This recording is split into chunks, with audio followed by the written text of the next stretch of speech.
and they were instructed to stand on the lightning stool during an active lightning storm for the whole duration of the lightning storm. I read that could definitely be uncomfortable for the staff. Episode 372, Amber Casali tells us everything we didn't know about fire lookout towers and the adventures of hiking to them. This episode is sponsored in part by Canidae Pet Food. You know your dog is the best part of your adventure, and a great way to keep him happy and healthy is by feeding him the best pet food. That's why you need to check out Canidae Pet Food. Canidae is an independent and family-owned pet food company who uses the same care and the same quality ingredients they want for their own pets when making their pet foods. Check out canidae.com/podcast. You're listening to the Adventure Sports Podcast, brought to you by 180 Tech. We talk with adventurers from around the globe to bring you the inspiration and motivation you need to get started in the outdoors or to keep you moving if you're already there. Now here's your host, Curt Linville. Today is a unique show. I don't know how many of you have traveled to some of the national parks and seen some of the old structures that were built years and years ago, or if you've seen some of the old bridges on the old two-lane roads that just kind of speak about our past and our history and where we came from. Today, we're talking about some old structures that served a very unique and meaningful purpose in our natural heritage in the United States. We're talking about fire lookouts. Fire lookouts with Amber Casali. And Amber has written the book on fire lookouts, Hiking Washington's Fire Lookouts to be specific. So today we're going to learn a lot about the history of these things, about the history of caring for our national treasures, and about what this book does to help the rest of us better enjoy this rich heritage. So Amber, welcome to the program. Hello, thank you so much. You bet. So Amber is a writer and editor in Seattle. She's an avid hiker, born and raised in the Pacific Northwest.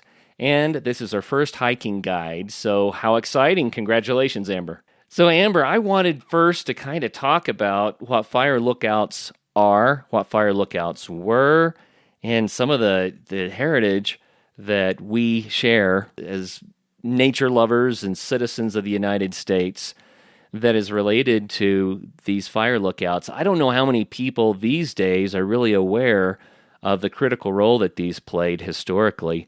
So will you fill us in a little bit? Let's just start with that. What were fire lookouts? Sure. So fire lookouts are wooden structures on a mountaintop that were placed in a strategic spot that has a 360 view to maximize the visibility of the surrounding area. And they were staffed during the summer months and early fall to spot forest fires, see them before they become a huge damaging blaze and notify the nearest guard station or ranger station. And so the idea of fire spotting has been used since the very beginning of the 20th century, the 19 teens and 20s. And early on, they would choose a fire spotting location, and they would build wooden platforms and a tree, or just have someone simply standing, on a mountaintop or a high ridge line. And then structures started being built in the late 20s and really in the early 1930s. Many of the structures in Washington state were built as part of the Civilian Conservation Corps. And so most of the oldest structures we see today are from the early 30s, and then more were constructed in the 40s and 50s. And that was sort of the height of their use. And so at the height in Washington, there were around 500 to 600 structures. And so it was very common in those times before we had the technology for aerial surveillance and airplanes and radar.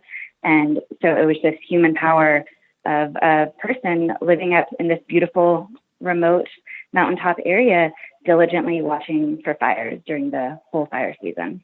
Man, there's so much there when we think about the history. It's kind of I don't know how to say it, just kind of a raw approach today in today's standards for trying to spot fires and manage the forests, to actually put people on mountaintops. And so your job is to watch. You know what I mean?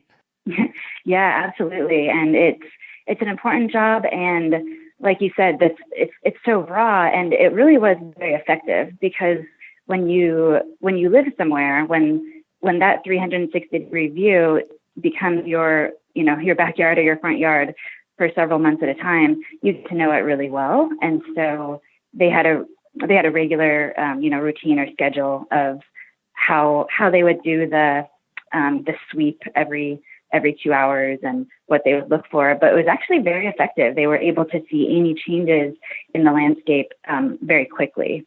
The other thing that caught my ear there, Amber, was the idea that the CCC built many of these. And for those who don't know, the CCC was one of the programs that was spawned actually by the Great Depression. They needed to put young men to work. Mm-hmm. And so the program was started, and the government said, okay, we have all these young men now. What are we going to do with them? And so similar to the WPA, the Works Progress Administration, the CCC was for younger men, and the younger men did younger men sorts of things, like building trails and these difficult to access, locations for these fire lookouts.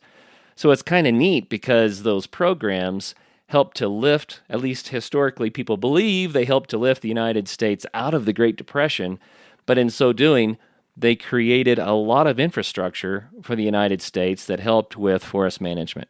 Yeah, absolutely. And I think that's a great point, too, that it wasn't just the structures themselves, but they were really helping build the infrastructure that helped us even be able to get to where the structures were built. And so a lot of the bridges that we have, some of the roads in the backcountry, the trail work, the footbridges over creeks, really the CCC helped to make those wild places accessible to hikers then and today.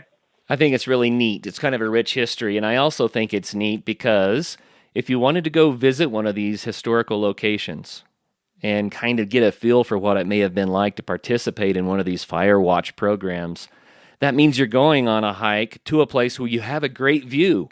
By definition, that's where these had to be built, right? Exactly. I like to say there's no such thing as a lookout hike.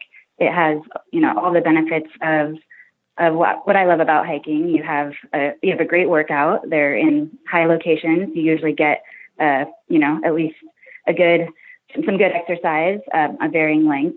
And then you get up to somewhere that was, by definition, designed to have that 360 view. And then not only do you get that wonderful summit experience, but then you have this historic structure. And even if it's not open to the public, often the catwalk or the deck around the structure will be open to the public. And if it's a lookout that has been put up onto a tower structure, it's just always an incredible view. You can often peer inside the windows, and you just get a sense of so much of that history. Even from the outside, you might see hardware remnants, old cables, insulators that were used to insulate the phone lines before they used radio. So it's really a visual feast. I can connect with this in a personal way because as a child, there was a lookout, and I think only one, but in the foothills of the Ozarks in northeastern Oklahoma. And we used to hike up that. And I remember climbing this series of steps up a metal tower, and I would get to the bottom of the room where you would actually enter the lookout. And I always wondered if we were trespassing, if we're supposed to be there. The view was amazing. The structure itself, it wasn't flimsy, but boy, as a kid, it felt flimsy, and it was just so exhilarating to be up there, to see so much, and then wonder about someone that would stay in a structure like that. What about during storms? And I just thought, wow, it just fascinated me. Now, you've actually visited a lot of these. How many of them have you been to? I've been to 44. So there's 44 in the book, and that's about half of the ones that are remaining in Washington State. Wow, 44. And you mentioned whether or not you can access them. So different ones probably have different regulations on them, but how many are open to the public? Ooh, that's a good question. I don't have the exact number off the top of my head because they vary a little bit by how they're managed and sort of what level you can access them.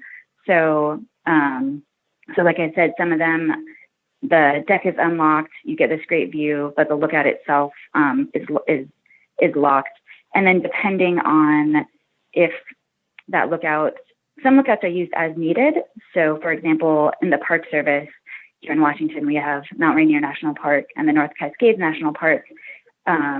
Those are not used full-time during the season, but if there was a need, if there had been a big lightning storm or a known fire in the area, the Park Service may send staff to go monitor it for a few days at a time. So if you happen to be there when staff is there, then it would be accessible. So it fluctuates a little bit, and then some of them are unlocked and open for day use. You can go in and see the furniture and sign the logbook. And then some of them are open for overnight stays on a first come, first served basis. And then some are also open for volunteering. And the Forest Service might partner with a local trail agency or a third party to help coordinate people being like volunteer interpretive guide on the weekends. And then there are 6 that are actually still staffed in the traditional style by a full-time staff person for the summer. Let's talk about the staffing of these a little bit. I have so many questions. I don't know why, but this whole idea just seems so romantic to me. It just captures my imagination. You mentioned that there are 500 to 600 structures at one point, and I'm thinking that's 500 to 600 people or more, right, that had to staff these in these remote locations for extended periods of time. I think things like isolation and probably difficult living conditions in a lot of the cases. What can you tell us about what it was like during the peak of the program to actually be a part of this? Yes, exactly. It was really varying conditions. So I think that anyone who was a lookout staff must have been just a very very independent and hardy soul. They had to contend with really changing weather conditions. So many lookouts are at 5,000 feet or above. And so even though they're there in the summertime, they may get snowed on in August or September. That's not unheard of. High winds, they're on often a rocky peak where there might not be a water source. So they might have to, hike partway down the mountain to the nearest creek or lake after the snow has melted later in the summer to get their water. So then they're hauling all their water needs back up to the lookout. They may have to do repairs on the lookout if, there's high winds. It's a structure that, of course, will need just regular maintenance. So they need to do the carpentry and repainting and any needs along those lines. And then the isolation for sure. I think, they really had to have sort of a mental strength and fortitude, even though these are really beautiful places. And as anyone who loves to hike knows, being in the backcountry feeds you in a certain way too. And there's animals and the weather is changing and there's a lot to interact with. But without that human interaction, you're just in a really different mental state. And so I think that the staffing position drew a lot of thinkers and writers. There's sort of a history of poets and authors spending time up there because it's sort of that perfect retreat for when they're not spotting fires, especially in the evenings. And there's one other point I wanted to say. About just being so far removed, and not only from people but from their supplies. I think there's some great stories around how they had to ration food, and a book that I read during my research is by Ira Spring and Byron Fish about the lookout history in Washington. And there's a great story about a lookout who he had his supplies of food for all summer, and he was out, for a few hours repairing a trail or something. And some hikers came upon the lookout and saw that he wasn't there, and knew that it was this man living alone, and decided to make a batch of fudge for him. So, a couple hours later, he came back and they're like, we know you're out here working hard. Here's some fudge. And and the story says, he was very happy it was good fudge, but he didn't have the heart to tell them that they had used his summer supply of sugar. Oh, no. So, things are rationed, and different lookouts had different degrees of how often they were able to be resupplied, how often a visitor would come either for fun or someone who worked for the Forest Service to come and say hi and bring provisions. There's another great story about I think the lookout that's no longer standing, but it was a few miles from a town, and it was a young man, probably in his late teens or early 20s, who was staffing it, and this was probably in the 50s. And it says that he was dating a girl in the local town, and he would run down the mountain on Saturday nights to go to a dance and take his girlfriend to a dance, and then run back up like these several miles late at night in order to call in and be ready for his post on Sunday morning. So, the staff made it work for them, and had varying degrees of how cut off they were. And because of that, it was customary for many years, and I'd say still today, to actually bring a gift to the lookout staff.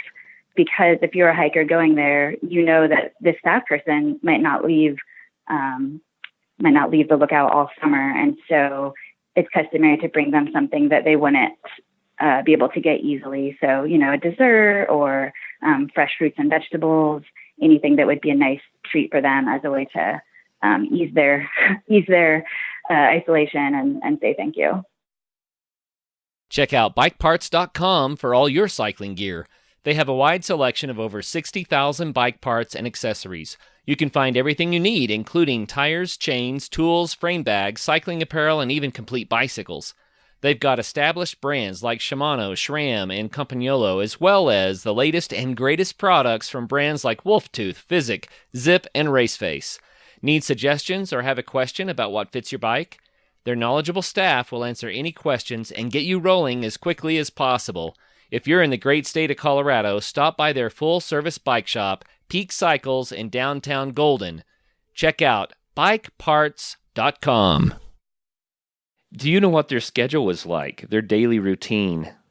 Yeah, so I think for the most part, their shift was 9:30 to 6, and at least that's what it is today. It may have varied a little bit in the early days, but there was a time that on the dot they needed to call in to the guard station. And that was a way to make contact, be on the clock, also a safety thing. The guard station knows that that person is alive and well. And you can also hear the other lookout staff. Because there were so many lookouts, it was common that lookouts would be within view of each other. And so you'd actually sort of have some lookout buddies. In my book, I call them sister lookouts. So if you do spot a fire, you can actually triangulate the position. You would call the lookout at, the next peak over, knowing that he or she could see that fire, and use kind of this buddy system. And so that was a chance for some social interaction. You're hearing other voices on the line. And then I believe that they were supposed to do a full scan of the landscape every 2 hours, and a full scan took about 20 minutes. And then if they do spot a fire, they use a tool called the Osborne Firefinder, which is basically I call it an analog GPS, to pinpoint the location of the fire so that they can call that in immediately to the guard station. And then other than that, they would be signing off at 6 o'clock and also be on the phone right at the dot to check in with everybody again. Wow. There's so many neat historical things. For instance, in your book here, you're talking about checking in. In the beginning, this was done with a hand-cranked telephone. And we're going way back in history. And I just glanced here. I think this is so cool. The phone lines would get broken by weather or what have you. I can imagine lightning strikes and trees blowing into the lines and wind and icing and everything we deal with today. But these were older systems that were more fragile. And it says that if the phone line broke, then someone would crank the telephone while another person walked and kept grabbing the phone line. And if they didn't get shocked, then they knew they had found the break. So I thought, well, that ought to be Yes. fun. Just hike along and grab the line and see if you get a jolt or not. If you do, you keep going. Wow. Yeah. Those were different days. Very rustic technology. And, the book here, it goes into how that eventually became radio and then more sophisticated ways of communicating, but still, how fun. Mm-hmm. Yep. And like I was mentioning with the fact that their job is more than just the fire spotting. So definitely a lot of upkeep on those phone lines back when, like you said, a wind could fall or anything could happen. So they had to do all the kind of auxiliary tasks in order to make sure that they could fall in that fire if needed. Yeah. Fascinating stuff to me, for sure.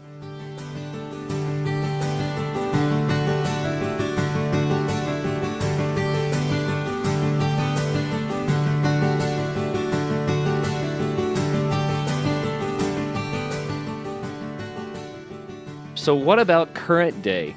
A lot of these are no longer used, right? Most of them are no longer used. But how are they spotting fires now, and how many of these fire lookouts are still actively used today? Do you know? Yeah, it's 6 that are still staffed full time by traditional, park or not park, but Forest Service employees. So really, that how it was done in the 30s, still being done today. I believe it's about 6, and those ones are all. It will mention that in the chapter of the book if that's one of them. And those ones are really just a treasure to be able to visit if you can catch the lookout staff.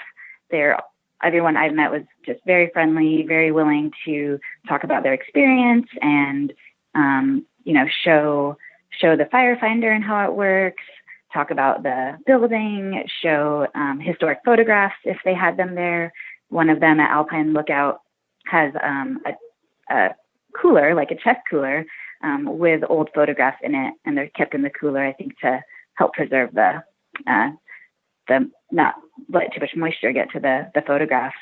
And so it's really, really wonderful if you can catch someone. And these days they do have days off, and so I think they commonly work 5 days a week, and then we'll have 2 days off, and not always on a weekend. So know that you might go and not necessarily catch someone, but if you do, it's a wonderful treat to be able to talk to them. And then apart from those 6, there are ones that are staffed by volunteers.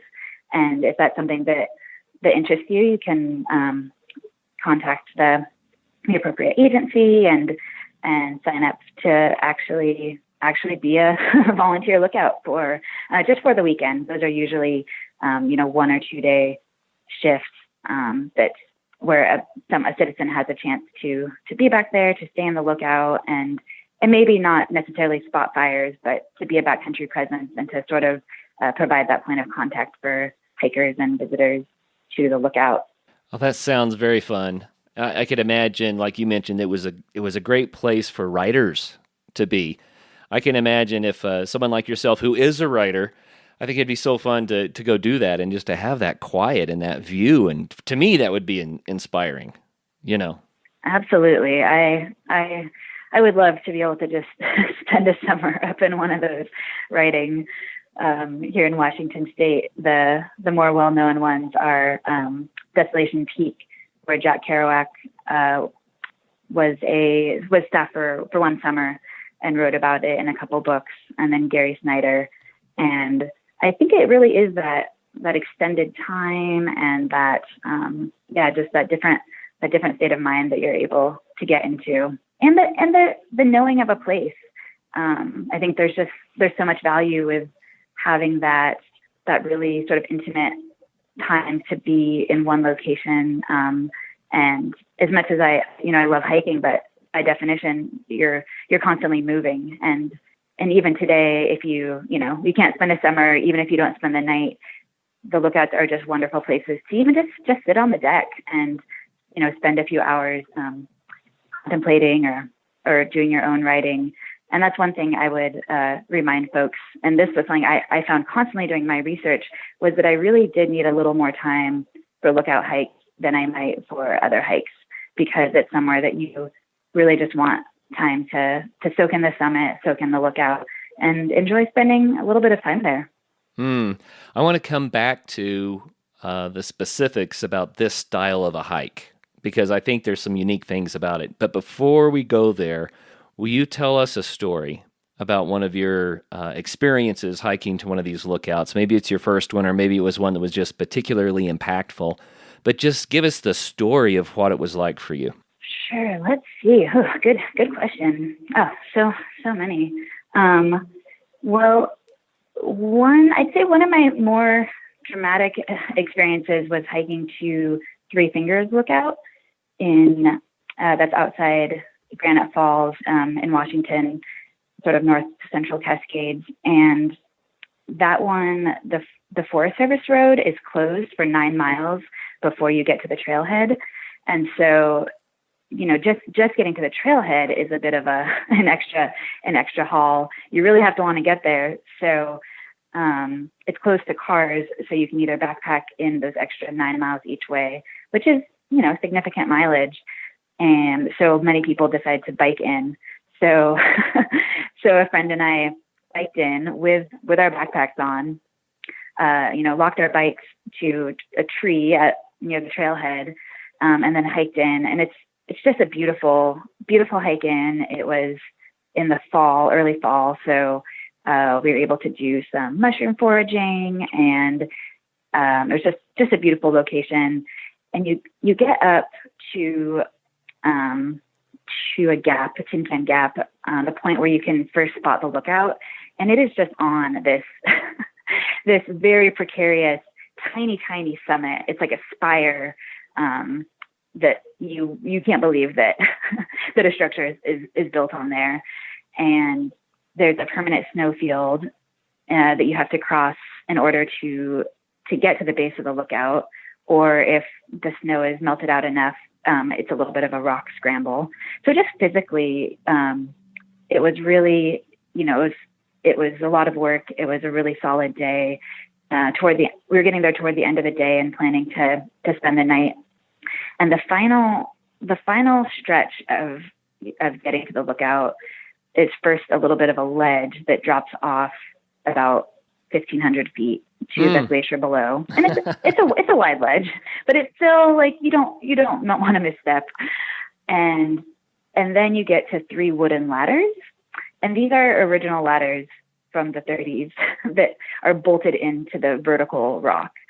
And so you climb these 3 ladders, then there's a little bit of a hand line to kind of hoist yourself up onto the stone summit. And the lookout probably takes up 80% of the whole summit area.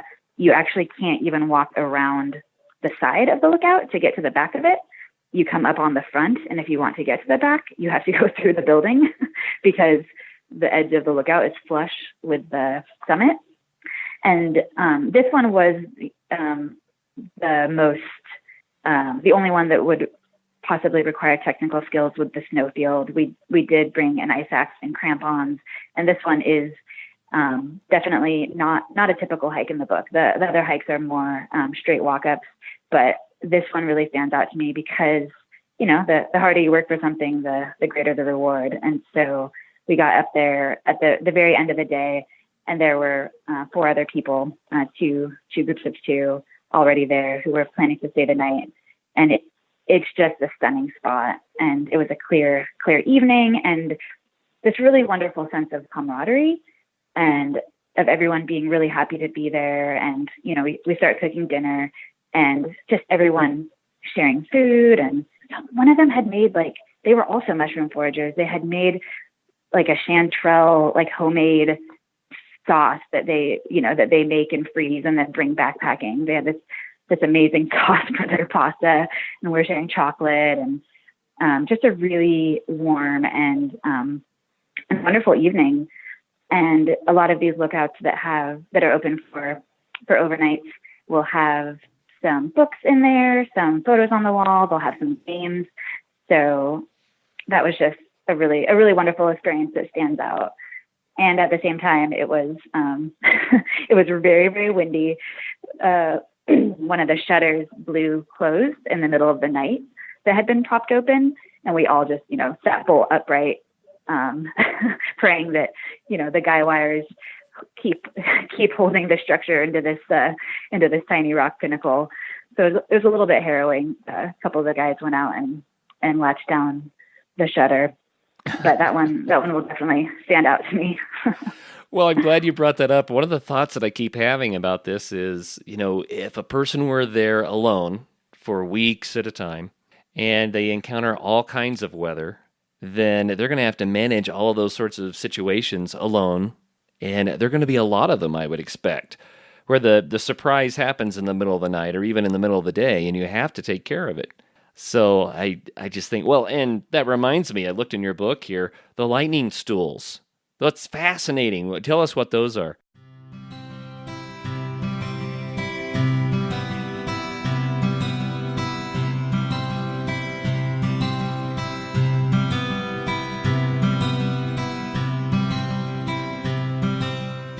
So because these structures are on are on these exposed mountaintops, and they're often the highest point, and they're in lightning prone areas, the risk of lightning strike is very real.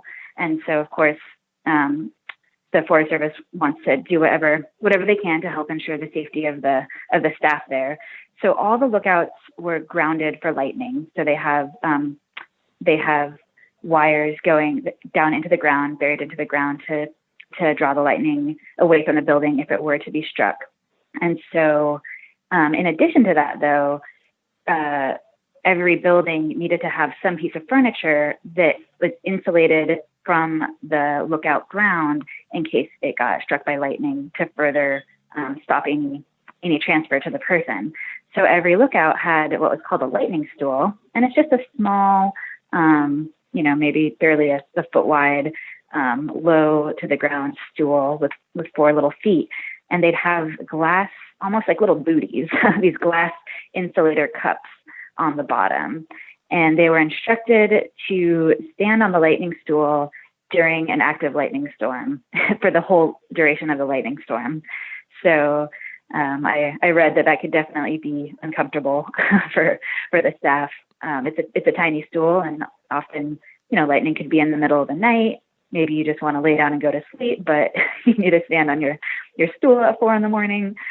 So it was for their safety.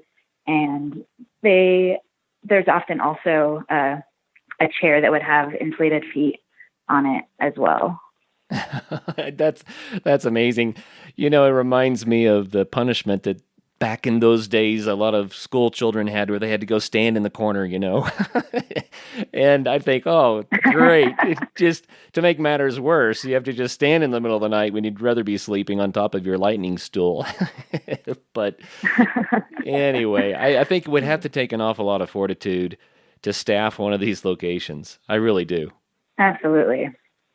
For those who may be listening and that don't know a lot about lightning, most people that get injured by lightning are not necessarily injured by the lightning bolt itself. It's all the currents that are generated in the vicinity of the lightning bolt by the expanding and then collapsing electromagnetic field that generates electricity in any conductor around. And so even a lightning stool wouldn't protect you from a direct hit. So don't think that that's going to do it for you. I think it's the combination of the lightning rod that was well grounded that would take the majority of the energy away from the structure and away from any personnel.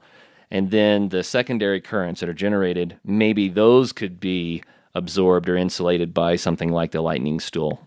But, people often think, well, I have on rubber boots, so maybe the lightning won't get me. But it doesn't work that way.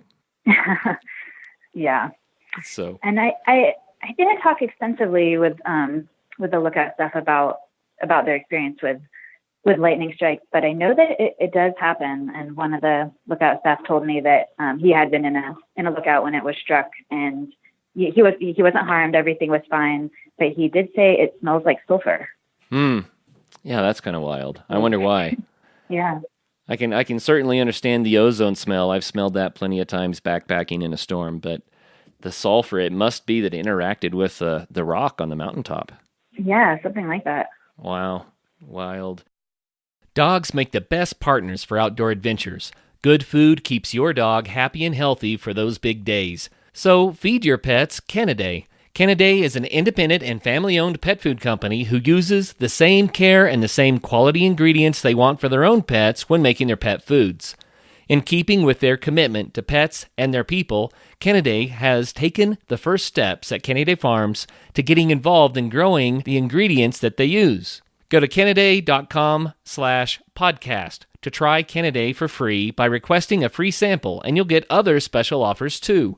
That's CANIDAE.com/podcast. Again, that's canaday.com/podcast. As I'm sure you know from listening to the Adventure Sports Podcast, some of the safest and best snow conditions for backcountry skiing of the whole year happen in the springtime. And Bentgate has the gear you need. Come check out the latest in Alpine touring, telemark, NTN, and splitboarding gear. They have brands like Black Crows, DPS, Dynafit, G3, Icelantic, K2, Technica Blizzard, Arc'teryx, Mammoth, Solomon, Volley, Neversummer, Jones, and BCA. And you do need to be safe out there. Bentgate has the latest in avalanche safety gear. They have beacons, airbags, shovels, and probes, and they're ready to help you educate yourself on snow safety. They also rent out gear, so you can get your skis and your boots there, as well as your avalanche safety equipment. What's more, they also have free demo ski days at local resorts, so you can try out the latest gear. Now, how much fun does that sound? So swing by Bentgate in Golden, Colorado, or go to bentgate.com to find your new gear, as well as to get updates on all of their events. Well, let's talk about this a little bit more. The book itself is a beautiful book, and I'm going to just give a quick description here. Hiking Washington's Fire Lookouts by Amber Casali, and by Mountaineer Books, gorgeous pictures, and of course there would be because you're hiking up to areas with amazing views. And so beautiful pictures of the views, beautiful pictures of the fire lookouts, the history of the lookouts, and then you have the guide on how to do each hike to go experience the lookouts. And of course, it gives all the detailed instructions that people need to go do these hikes. It's just beautiful, high quality, well done. And I want to say congratulations again. It's a work of art in and of itself. So thank you for doing this. Oh, thank you so much. It was such a fun project and really just a joy to go to all these lookouts. I love doing the research. I love saying, "Oh, I have to go research this weekend," and so it was great. That is fun. We all need a better excuse to get out and about, and for you, it was writing this book. But here's what I love about books like this: a lot of people need a goal, and with a book like this, you have a list. You can say, okay, my goal is to visit half of these, or all of these, or 10% each year for the next 10 years. But whatever the situation is, when you have a book like this, then it gets you off the couch because it gives you something to do and something to pursue. And so that's what I think is a secondary value to guidebooks like this, that people now have a book that they can look at and say, I'm going to check off every single one of these. I'm going to do it. And I love that motivation and encouragement that they can provide. Since you're going to the mountaintop, I mean, that's obviously what these are about. You're hiking to a mountaintop with these. How hard are the hikes? Oh, so they do vary quite a bit. I consider a hike anything that you couldn't drive directly to. So some of these have the Forest Service road goes to the lookout, and then there's a gate. And you need to park at the gate, but it might only be a half mile or a mile from there to the lookout. So I think the shortest hike is less than a mile round trip. And then the longest one is to Desolation Peak in the North Cascades. If you don't take a boat ride on Ross Lake, if you do the whole hike in, it's 46 miles round trip. Wow. So it's a multi-day backpack. Yeah. But for the most part, these are a nice day hiking range, in the 4 to 10 mile range, I'd say average. And often though, expect some elevation gain for sure. It's not uncommon to climb 1,000 feet per mile in these hikes. So there's, hikes that might be only 5 miles, but you will go up 5,000 feet in those 5 miles, which is a very constant and really good workout for that kind of gain. So there really is something for everyone, though. Some of the shorter hikes don't gain as much elevation. You're able to either start higher or the lookout itself isn't as high, because it just really depends on the geography and where it's located. So sometimes, a lookout at 3,000 feet for the surrounding geography, that might be enough visibility. So it does vary quite a bit, but it's all listed in a table in the book, so you can sort of see that at a glance and decide, based on what you're interested in, how far you want to go, how much you want to climb, and then just find one that works for you. I'm looking at the map that's at the front of the book that shows the relative location of all of these hikes. And there are a handful in the Olympics, on the Olympic Peninsula. There's even one on Orcas Island, so you can actually go to a fire lookout on an island in the San Juans, which sounds like a ton of fun. And then there's Northern Cascades, Central Cascades, Southern Cascades, and the volcanic areas around Mount Rainier. It looks like there are 4 or 5 right around Mount Rainier. Lots of varied landscape in the Pacific Northwest, and I think that's also what makes this so interesting. But not everybody that's listening right now can get to the Pacific Northwest to enjoy the wonderful work you've done on this book. So I have to ask you, you must have learned how to find these places and how to find out what the access was, if you could visit, that sort of thing, because these fire lookouts are in forests all over the United States, right? So if people want to try to go to one of these in their local area, where do they start? Oh, I would start with a Google search, and whatever they would already use for their local trails, and also just look for books. I found that a lot of other states already have a hiking to fire lookouts guidebook. So it was surprising that Washington didn't, but I definitely came across many other states that had those. So I would say look for a book on the subject, or if there's a hiking ranger district that you already love, you can call the ranger district and ask what lookouts are in their district. Same with national parks.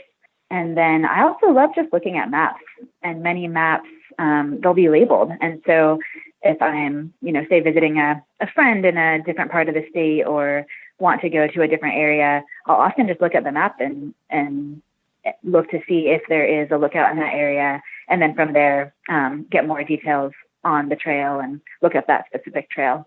Well, it seems like such a fun hobby and such a fun way to get out into nature and then to get these amazing views.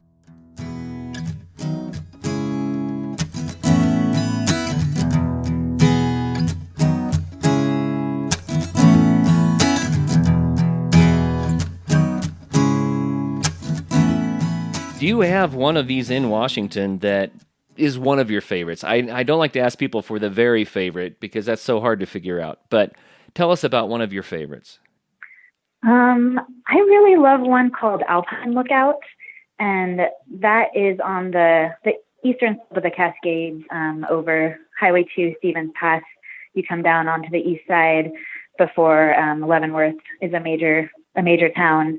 And so it's a bit of a drive from Seattle, but definitely doable as a day hike, or a great place to stop if you're already headed over to the east side. And that one is just a really beautiful summit area. I mean, they all are, but the view from there, I really enjoy. And that one is staffed, and so I just had a fabulous time talking with the staff person. That was actually the one where I had a chance to see some of the old Forest Service photographs inside the cooler. And there was actually a panoramic photo that had been taken from the rooftop. And I mean, I think this was from the 30s or 40s. I had no idea that we were even doing panoramic photos back then. But just that confluence of the history with your experience today, I found just really, really lovely. I can see that. Just to give the listeners a little bit more insight into the book, this is the kind of stuff you're going to find. I just randomly opened the book, and the sentence that popped into my eyes was, "You get to take in views of Mounts Rainier, Adams, and St. Helens from the highest point in the Sawtooth Range." And I was like, yeah, That's the thing that sounds so cool to me is that, man, you just randomly open this up and it's like, oh, I've got to see that. And then you turn the page and, no, I need to see that. And you turn the page and, oh, man, I've got a lot of hiking laid out before me here. Like you said, too, every area is so different. And in the South Cascades, we don't have the dramatic clusters of, pointy, jagged granite peaks like we do in the North Cascades. But at the same time, in the South Cascades, you have these really dramatic views of our volcanoes punctuated. So yeah, just different visuals in different parts of the Cascades. Well, you know what? I've asked this question to so many different guests, but I'm going to ask you too, because everyone has his or her own reason. The question is, why do you hike? What has it done for you? Oh, that is a good one. I think it's just the combination of so many different things that I enjoy in one activity. So I like being active. I like just the pure physical challenge of walking uphill with a backpack on. I like both spending time with friends and the time I spend alone. Actually, in the book, I did about half of the hikes with other people and half on my own. And the chance to explore our state, it's been something for me that the more I learn, the more I realize I don't know, and the more I want to do. And I mean, Washington is vast. The Cascades, it's a lifetime of exploration and amazing trails and more things to see. And so, like I was mentioning earlier with having time to just spend at the summit, I think it's just the chance to really connect with a place and appreciate its beauty, appreciate the natural world, and continue to educate ourselves. I really like to bring a field guide when I go hiking, and I try to identify the native plants. I'm slowly learning more about mushroom foraging, identifying new animals and wildlife. So I think just the combination of all those wonderful things that really, really add to a sense of connection and just appreciation for our land. Good answer. Very well said. Thanks for that.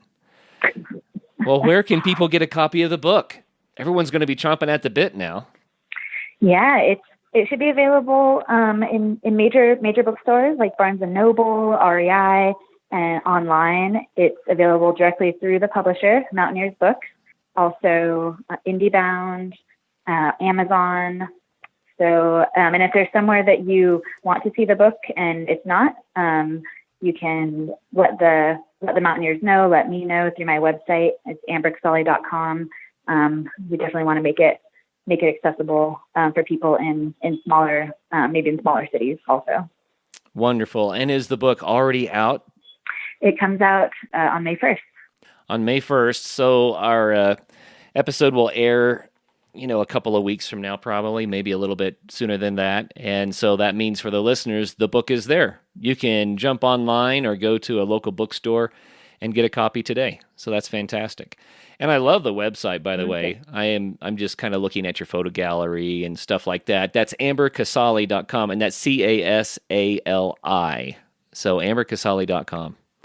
Well, Amber, thank you so much for sharing this with us, coming on the show and letting us know about this amazing resource. Yeah, thank you so much for talking with me today. I'd love to share the Lookout Love with anyone who's interested. So I hope that you and other folks are able to get out and enjoy them this summer, either in Washington or wherever you're listening from.